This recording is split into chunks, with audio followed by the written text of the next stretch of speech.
9月底公布的文学金典奖有真侪作家入围，其中海洋文学作家廖鸿基，伊头一摆创作的海洋台语诗《天边的白白》也入围。这是伊将伊家己讨海经历和故事，用讨海人的话来写，想要透过文学作品，让社会了解讨海人的生活甲海洋，也进一步透过文学作品来展现影响力。嘛有人抓着万里镜，斟酌每一波。每一影。读诗的人是廖鸿基，伊是讨海人，也是海洋文学作家。伊将过去5年的讨海经历，用讨海人的台语开口来写诗，出《天边的白白》这本诗集。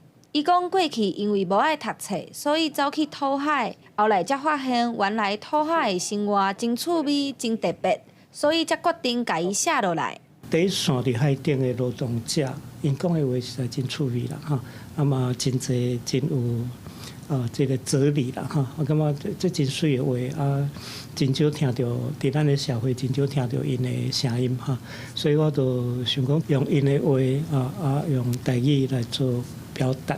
廖鸿基讲，在写这本海洋台语诗的时阵，拢是利用搬车的时间来想主题。有过去讨海思念故乡的心情，也有写到伫咧船边的海翁海猪仔，阁有伫船顶悬的对话学到的台语，伊会先把声音记起来，翻头才去找台语字。头摆创作台语海洋诗，就入围金典奖，伊真欢喜，也感觉受到肯定，未来也会继续写第2本。对我来讲，我就感觉讲，这是真大的肯定甲鼓励啦，哈！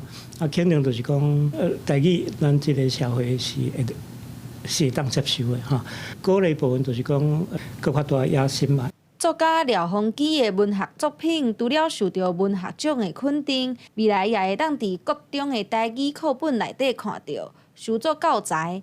记者陈心彤、谢桂玲台北报道。